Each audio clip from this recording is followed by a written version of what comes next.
Today is the 6th day of the January 89 7-day retreat.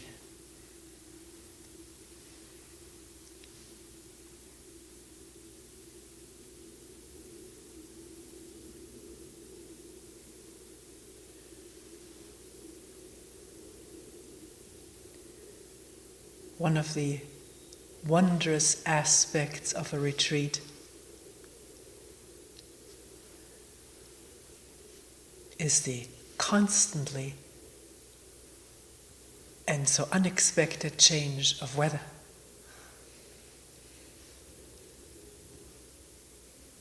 One doesn't know what one is waking up to in the morning.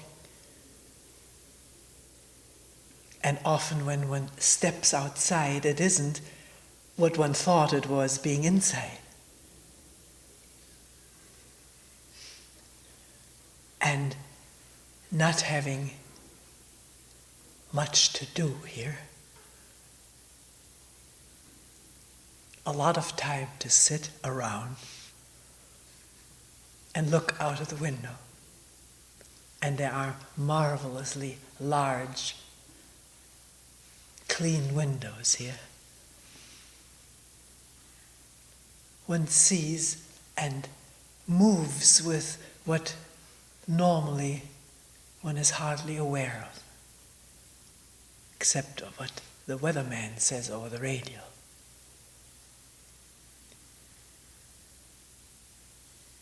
People tell me they live in houses in the city or in the shade where they don't even see the sky or the ground or much light.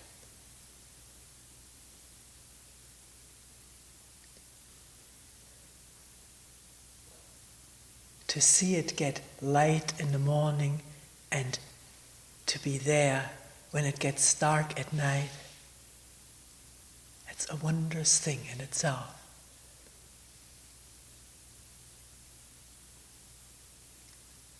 To walk in the cold air or the warm air, see the snow up and down, left and right, going nowhere. Except then there are white blankets on the roof and little caps on the fence posts and the branches of the trees. But when a snowflake lands there, it ends there.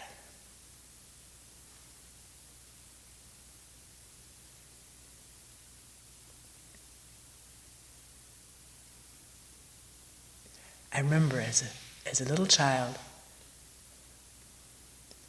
I loved the sunshine. And when there was a day where there was blue sky, as blue as it got where I lived, the air was very polluted. It was always had this pinkish, grayish, orangish tint to it, which cities now have everywhere. But to me it was a great day when there was no cloud in the sky and the sun filtered through. And I thought, this time it can't change because there's no cloud. There's no reason why this weather would change. I wanted to believe that, but that belief was shattered every time. And today, when one sees this marvelous photograph taken by the satellite of the Earth, that's one nice thing about the weather reports, when you see that photograph of the Earth, where they predict the weather trend, and you don't look at what is your particular spot where you live, you just look at the whole thing, then it doesn't really change. It's this beautifully blue ball with white clouds around which open and close, move.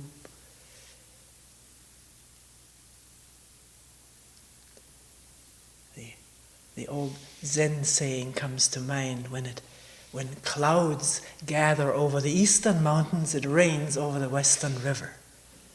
It's all one. It's all one process. It's not my weather. That's what I used to think. This was my weather.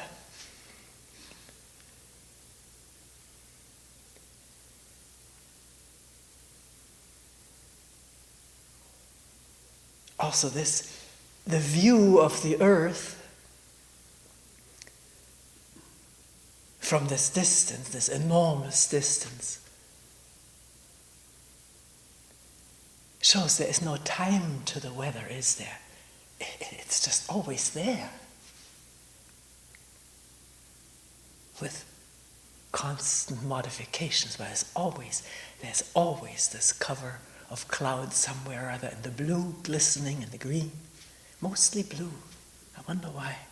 So much water?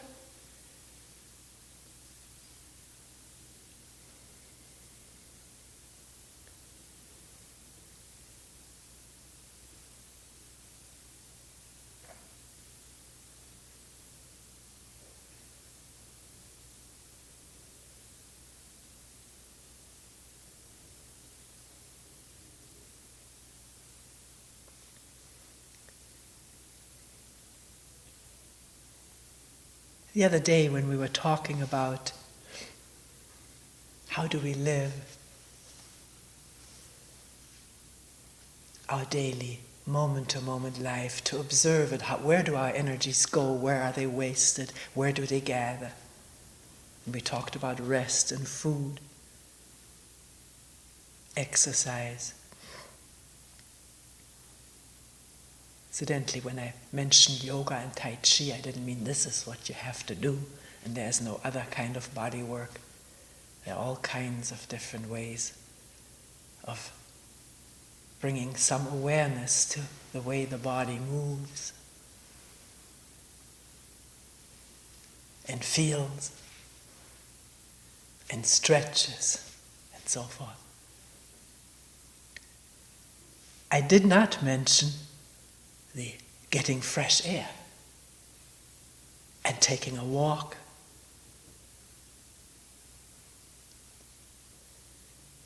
I feel it's so important that I'm still going to mention it.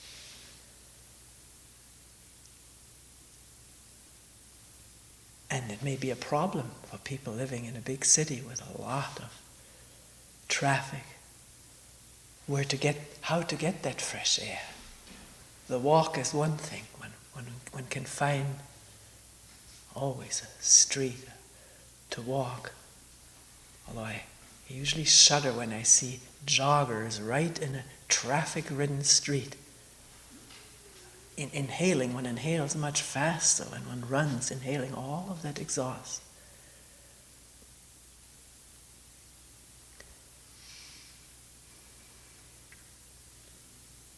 So can one find a place, if one really feels it is important, which is less polluted, less exhausty? Trees and grasses, because they exhale what we need to inhale. There are parks in most cities. One may not have the time to drive there, but if one feels something is very important, maybe once a week or twice a week, one will make the time to drive there and walk on the grass among trees and look at the sky and feel the snow blowing into the face. This is all part of us. This is where we all come from the water and the earth and the sky.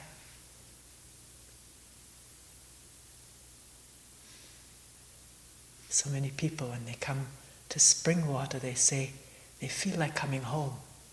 I think it is because of so much sky and hills and water and trees and some deer and birds.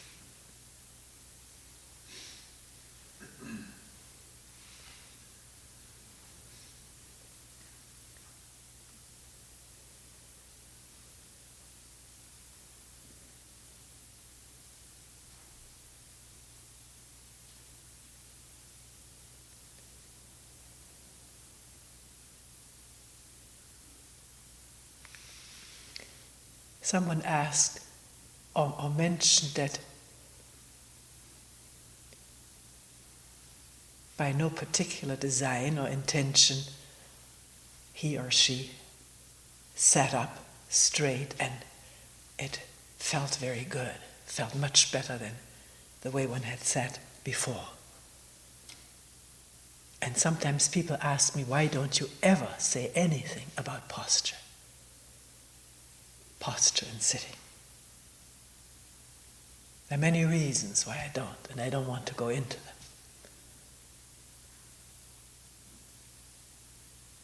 Just that in most training centers, particularly Zen training centers, so much emphasis is put upon right posture that, as one person recently told me, I feel it's a cult, the cult of posture. And so much expectations linked with that if one sits straight, one is halfway into samadhi. And then the tenseness of the posture to pass inspection and so forth.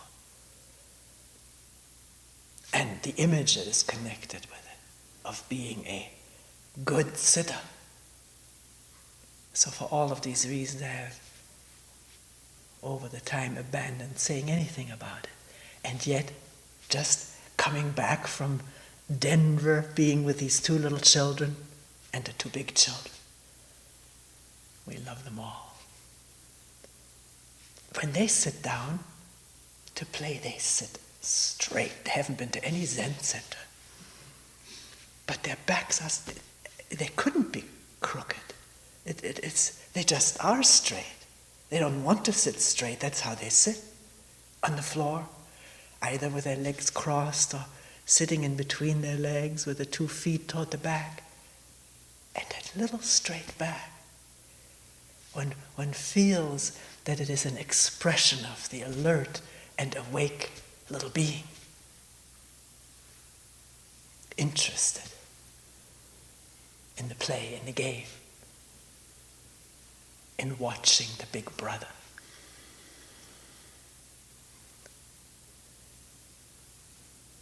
So, can one, without being told or corrected or instructed, experiment with posture oneself?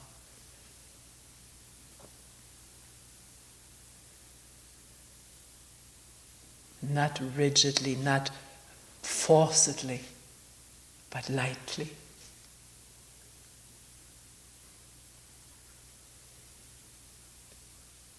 Maybe if one sits on a chair, put a cushion as a support, so the back doesn't slump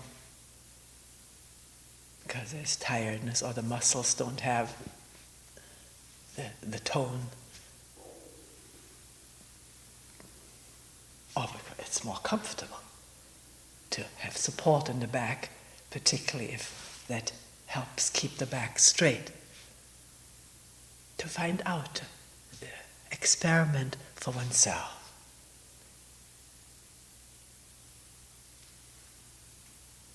And one may also find that when the mind is not ridden with problems about oneself, but is open to everything around oneself, inside and out, then the back has a way of straightening, of lifting on its own.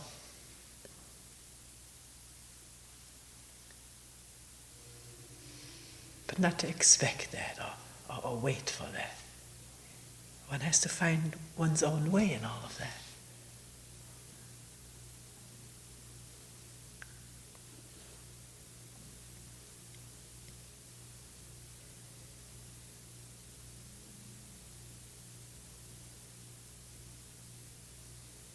Someone said, in this competitive world, so competitive, so goal-oriented, achievement-oriented, constant pressure since one has been small to prove oneself, to assert oneself, to be the best, get on top, win.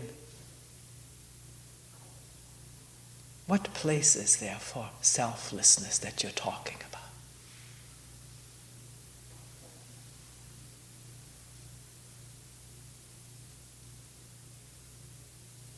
When I hear you say that we should be selfless, it doesn't fit the picture or the reality of this world. Can you say something about that?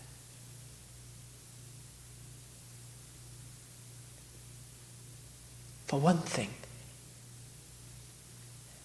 let's become increasingly aware that we don't necessarily hear what it is that is being said. Our ears, too, our way of hearing and remembering and interpreting what is said, follows ingrained programs and conditioning. I never talk about that we should be selfless or become selfless, that is the goal there. We don't talk about goals.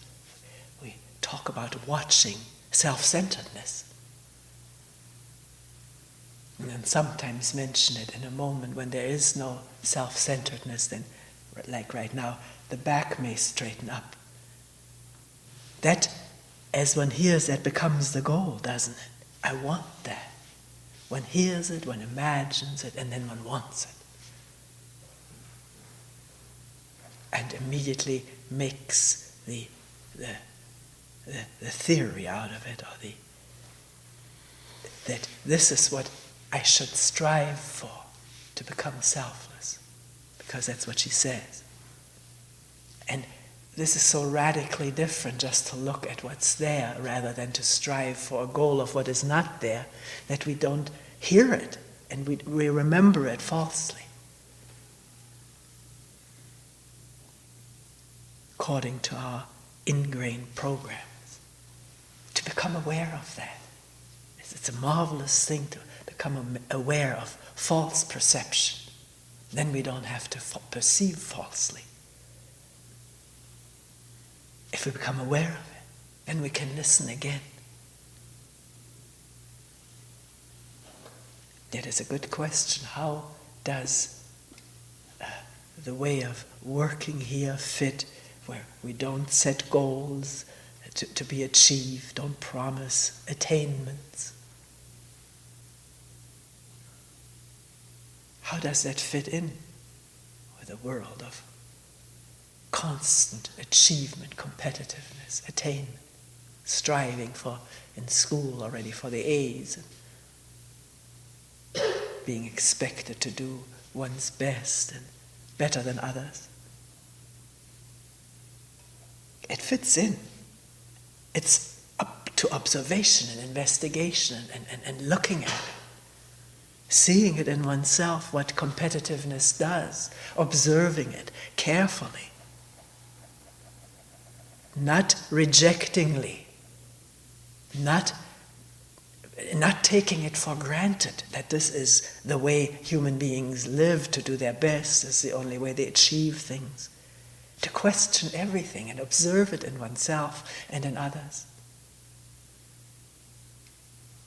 To see that with competitiveness, our relationship to each other is cast into no relationship except to want to be better, or envying the one who is better, or admiring the one but wanting to be like him. How competing with each other bars observing what we actually are this moment. Totally bars it. We can only think of what we're going to be and reject or despise what we are right now, denigrate it, because it's not good enough. It's not as good as he or she is. So with it comes blindness to what we are, rejection of it, envy of others, jealousy. Watch it as it functions. Or the tremendous pride when one does get the best mark, which is again separating one from others. The only relationship there is one wants to be admired, envied for what one has accomplished or attained. You may say it's not always so. I'm not saying it's always so. I'm saying let's watch it. I'm describing some outlines, some essential features, but that's not enough to just follow that or oppose it. What needs to be done is to see for oneself this tremendous power of competitiveness and what it does to ourselves and to each other, what all of its consequences are. And the never-endingness of it, always wanting more and more and more attainment.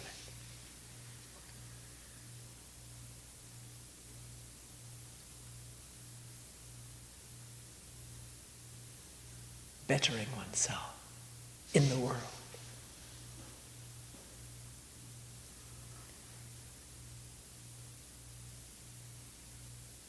Remember when, after my husband had been a school teacher, which was at the time that he decided to do school teaching, he had been a chemical engineer, and that change was already a shock to his parents, because I was stepping from a job which had social prestige into something that at that time had none. For a man to be an elementary school teacher, that was a very dubious thing to be doing.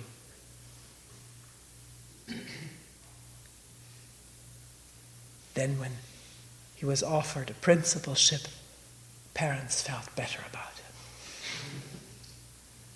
And so did I. Not so much about him, but the income. There's a little bit more money to make ends meet.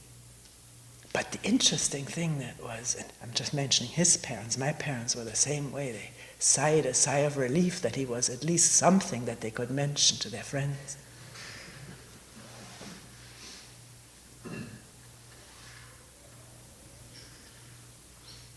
The time we got married, he had decided not to be a chemical engineer. We were over in Switzerland. And to go into school teaching, which was a very vague and uncertain thing. It was very hard on my parents. Not so much worrying about how we'd make out, but the whole prestige thing. What the son-in-law is or isn't. So then, as soon as he had this new position of being an elementary school principal, and everybody asked, when he was asked, what are you? He said, school principal, and they immediately said, high school? No. Junior high? No. Oh, elementary.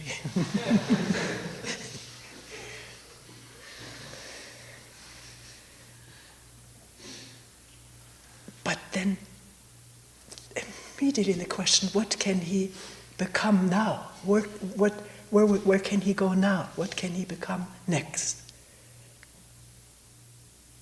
Superintendent? It was a natural question for most people in this mainstream of our thinking.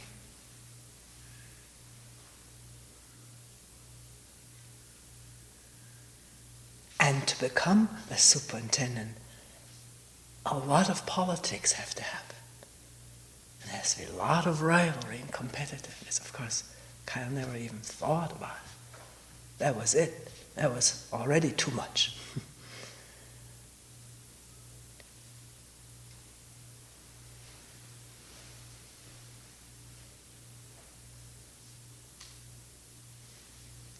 So, coming back to how does this work of looking into oneself fit in with the mainstream of society? I don't know whether it fits in or not, but can it shed light upon it? Through how this mainstream manifests in oneself. It's not what's out there, it's what is manifesting in oneself that can be observed, in addition to what's out there. Never to think there's something out there, but I'm free of that. I'm not part of that. We are all part of it. All the problems and conflicts and sorrows of the world also manifest in ourselves. The world is not something separate out there. It's people like you and me and him and her and all of us relating with each other or unable to relate with each other. The violence that we can discover in ourselves, anger, that's also the world.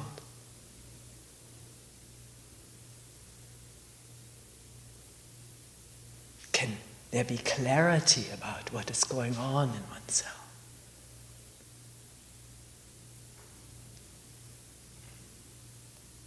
Not necessarily being able to very intelligently comment upon it. That's not necessarily clarity, but to watch it, to see it happen from moment to moment. And out of such clear seeing, as we talked about yesterday, may come a fresh action, which does not fight the mainstream, but it is not under its power, which is not in conflict with it, but it is not influenced by it. That's what it means to be able to stand alone. Not escape someplace into a far distant place, but to be in the middle of it, wherever one may live, and yet not overpowered by the mainstream. Not out of rebellion or reaction against it, fighting it, joining groups and so forth that are in rebellion, but to understand what goes on, including rebellion and reaction, by watching it happen in oneself and maybe discussing it with like-minded friends. To go deeply into these problems of anger, violence, competitiveness, envy, jealousy, as it manifests in ourselves in relationship. Not to ignore it, not to wallow in it, not to reject it, not to accept it, but to see it when it comes up and how it works and its consequences. All the way.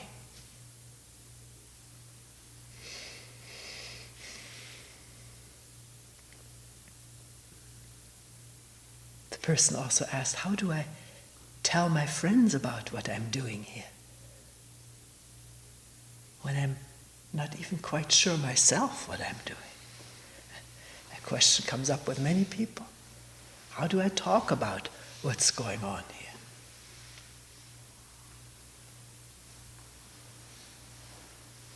Not that I'm implying such great things are going on here, but how does one speak about it?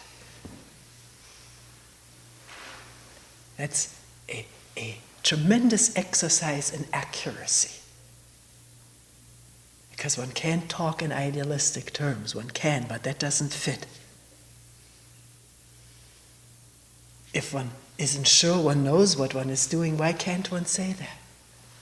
And can one make sure the person who asks this question is genuinely interested? It may not be.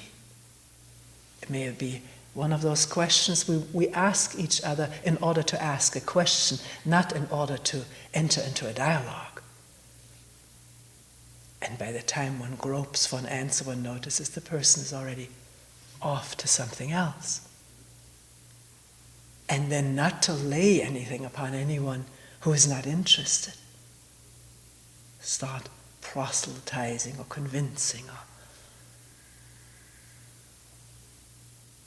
But if someone is interested and one sort of gropingly starts to talk about it, and interest will give the energy to look further, and then some more words will come.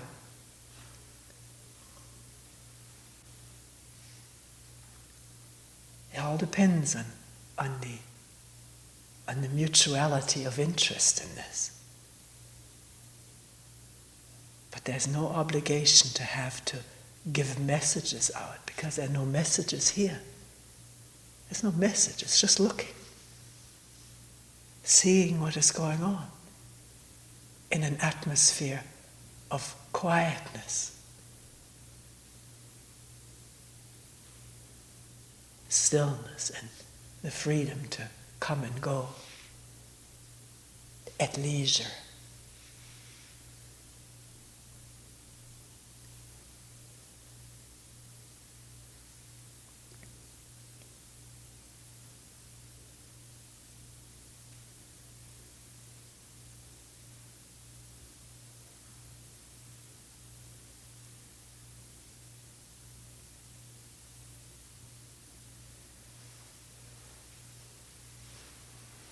Question came up again, reworded. I think I mentioned before that I cannot remember verbatim what was said. I think you will empathize with this. It's very difficult. Also, unless I find the time and think about it, to write something down immediately after someone has left the room, I may forget something that took place in a meeting. So if I haven't mentioned a question that you have brought up and that we've discussed, it doesn't mean that I felt that was an unimportant one in comparison to more important ones. We think that way and feel that way. Some of them lend themselves more for a talk than others, but some of them I may have forgotten. They may surface maybe the next day or so. So here was another question about how can I trust you that you're saying the truth?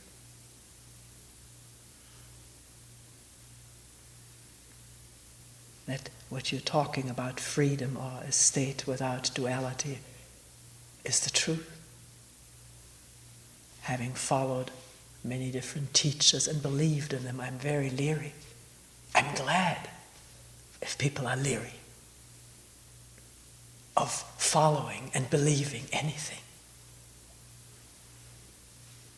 That prevents looking, doesn't it? It's so much more comfortable and easy and secure feeling to think one is getting the truth, but all one is getting is words.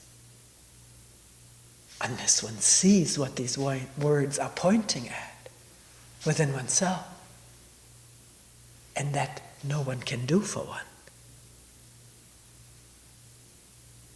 So if there is a growing interest in finding out what is freedom, or what is the self, or the no self, then then there's the energy to inquire. Which is not the energy of enthusiasm, of believing or following somebody. That's a firecracker energy. Fizzles, blows, and then it fizzles again. But to persistently work oneself, look, observe. And if one gets tired of it and it doesn't want to observe for a while, then let go of it. Just sit in a chair and watch the snow. Up and down, left, right, going nowhere.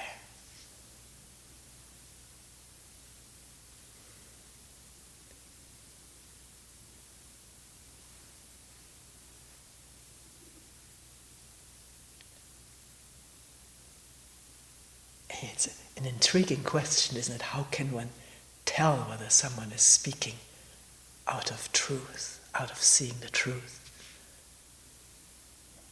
without believing that person?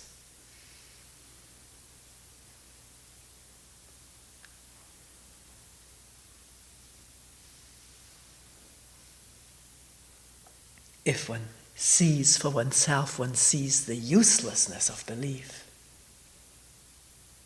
and the danger of it, and its hiding qualities, its fogging qualities. albeit it's a fog of security, maybe temporarily, because beliefs also are shattered.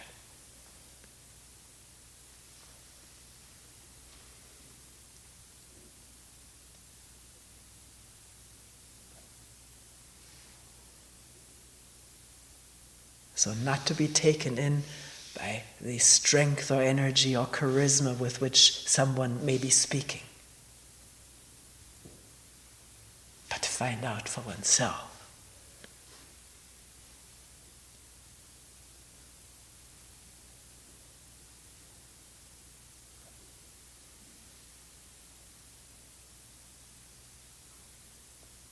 There's already energy coming from not following, not believing, because there's such a confusing array of different beliefs that one could follow.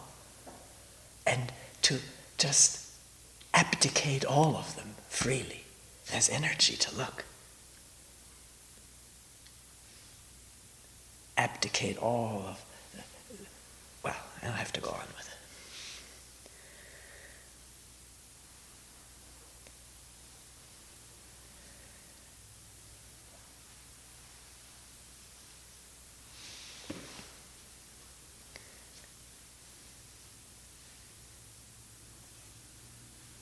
There hasn't been a retreat in which someone hasn't said, when I heard you say that all the self is thought, image, memory, past experiences, fear, desire, and all the feelings, emotions that go with it. When I heard that, it was a shock, it was a blow.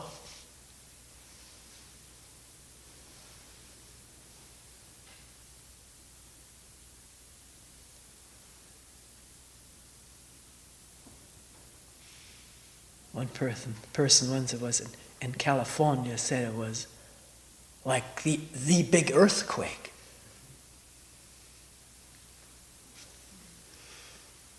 Everything tumbling that one had felt was such a secure structure.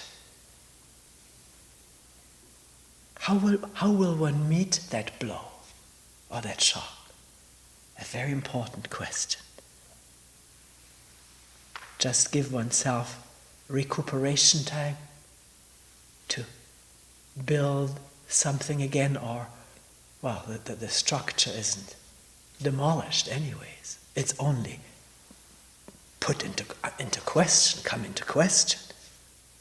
It operates.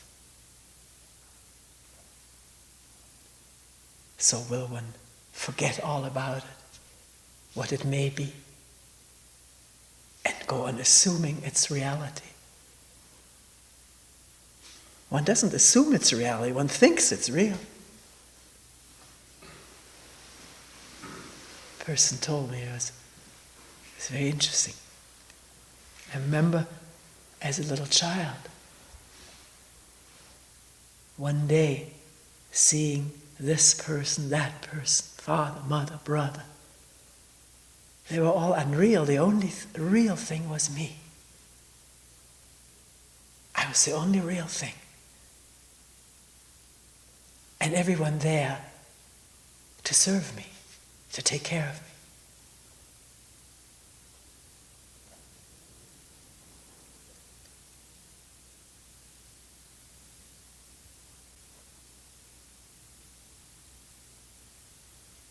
So the reality of the me is not superficial stuff.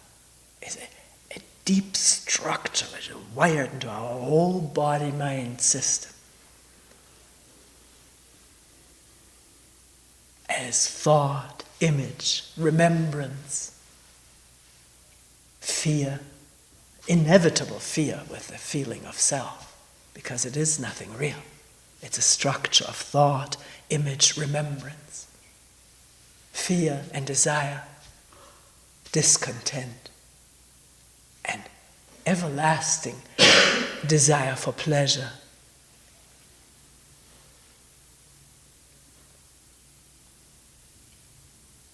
Will one begin to observe that?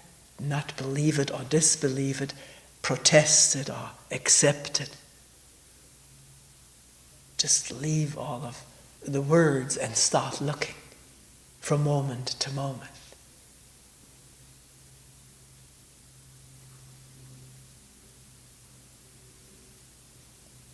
When anger manifests, what is it all about? Why is there anger? Where does it come from? I didn't get my way.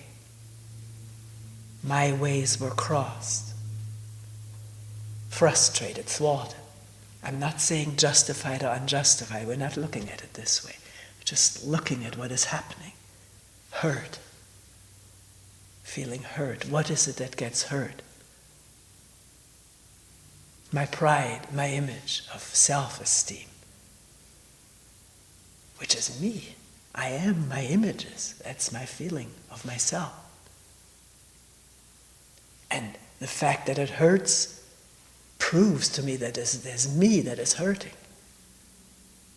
Or could it be the connection between image and feeling and remembrance? The association, can that be caught as it happens?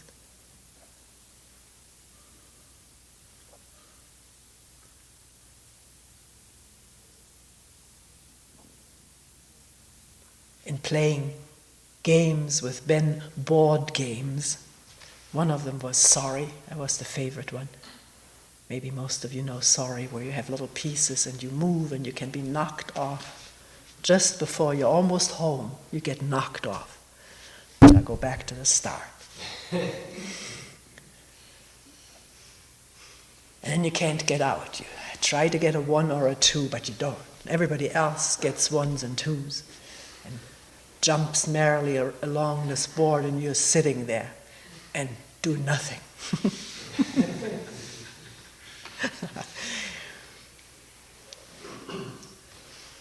And to see how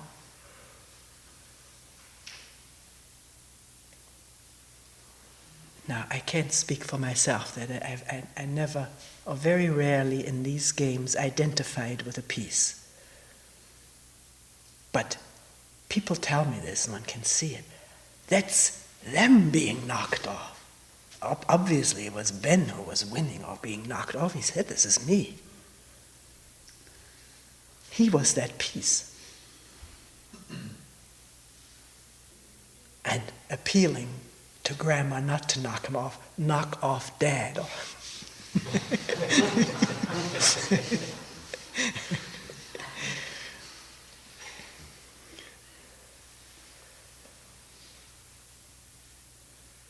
Dad or Grandpa, Mom and Grandma, their first choice. to keep whole, not to knock off. The others can be knocked off easier.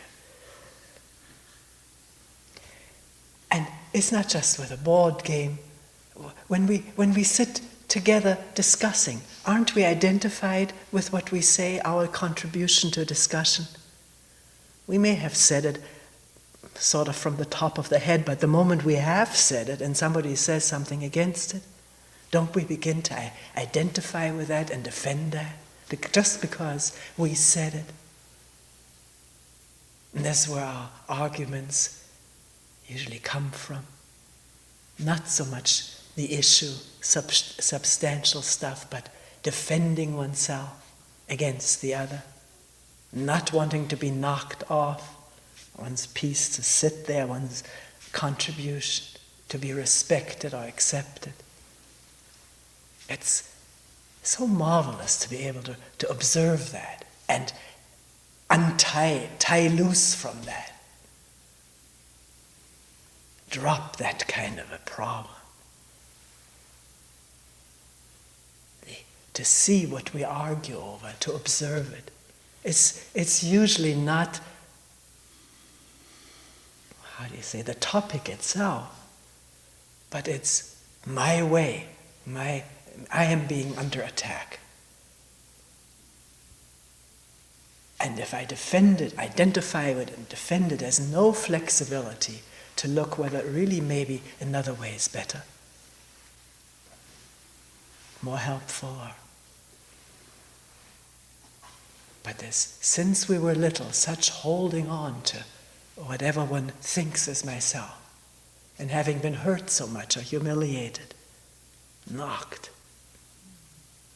That out of that has come a strong defense of whatever one considers one's own, one's opinions, one's ways, one's way of doing something in the kitchen or wherever. It's not so important, but it's my way and I don't want it to be changed, because then I would be hurt again, humiliated, not taken for real or for serious. When one can see that and see through it, it's a tremendous relief not to have to do all of that, even though the habit comes up quickly. But it can be seen and dismissed. Then one walks freely, with much more affection for everyone else who's in the same pot. And maybe if oneself can drop, the other can drop too. Drop the identification, the defense, over nothing except maintaining or asserting what? Myself. What is it? Just the image, the idea of myself? I can't even see what I am as long as I hold on to these petty little things which seem so important at the time.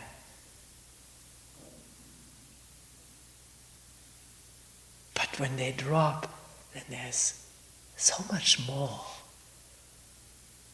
And there's space and no barrier of me against you and the others. But this does not come from the desire to have space or be selfless or open, but from seeing what makes for our prison, our bondage.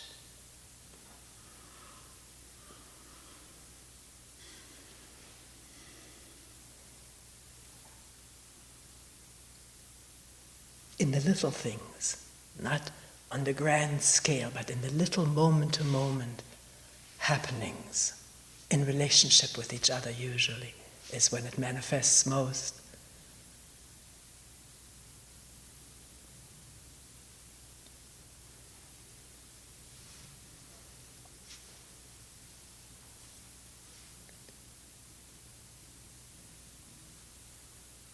One person said, that happened several times during your retreat, when I hear you talk, there's some sort of uncanny anxiety manifesting inside about what it would be like if there was no self. I'm even afraid to think about that.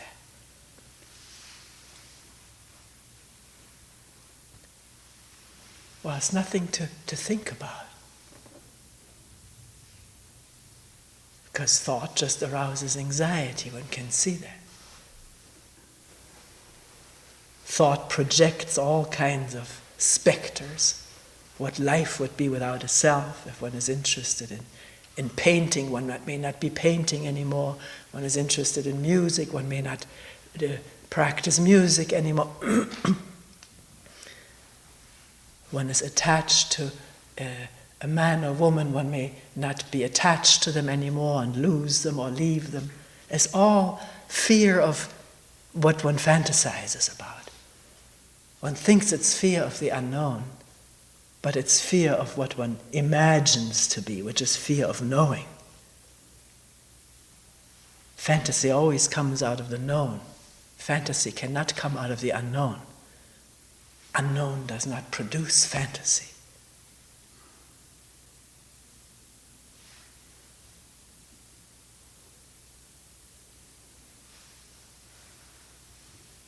So does one hold back in inquiring and questioning because of fear of the known, the fantasy, of what may happen?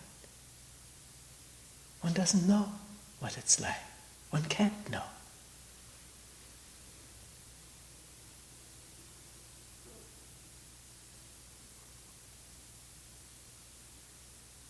And one is not asked to attain a state of the unknown. but to look at the known, to look at what is happening. As one is hurt, jealous, angry, defensive, grasping for security, and never quite finding it.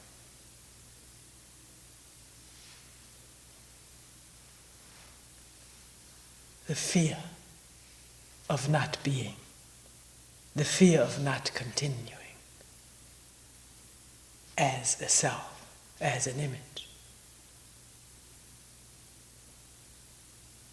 And question that.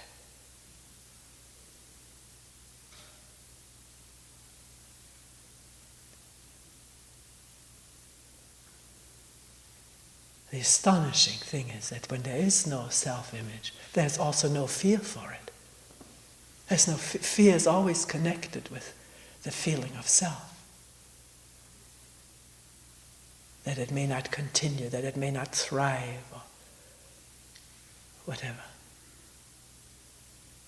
But that's all idea, it's all fantasy. And that's how we live. Why?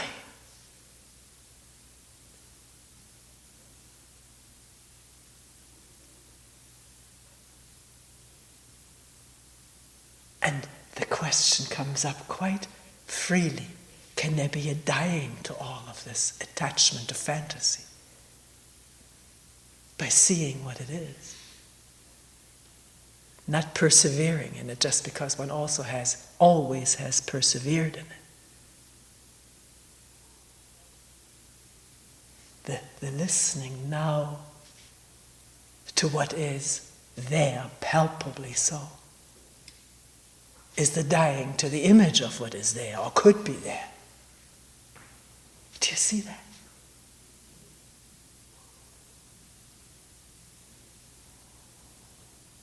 Listening quietly needs no fantasy. Fantasy disturbs it. Listening can throw light on fantasy that was, but it doesn't need any.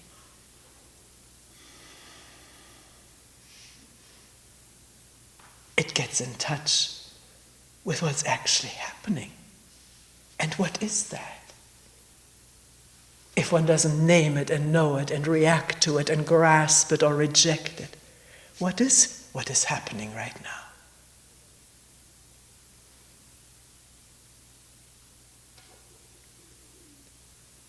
One doesn't know, does one? Until one labels it.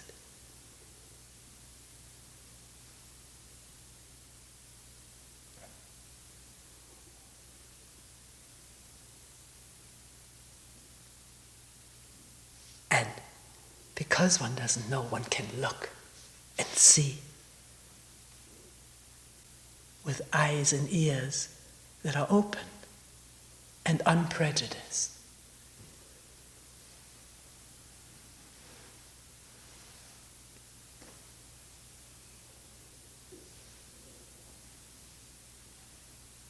Is that asking too much of oneself?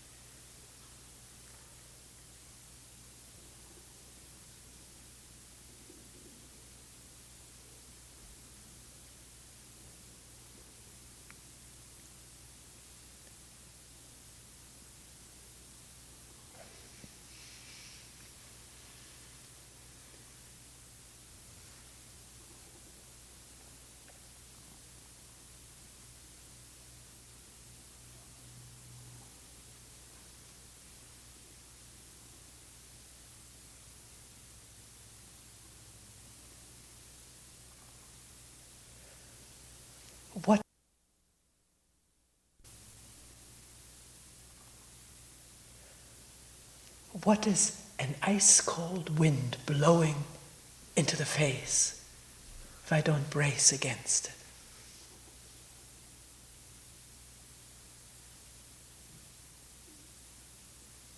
If I don't know it?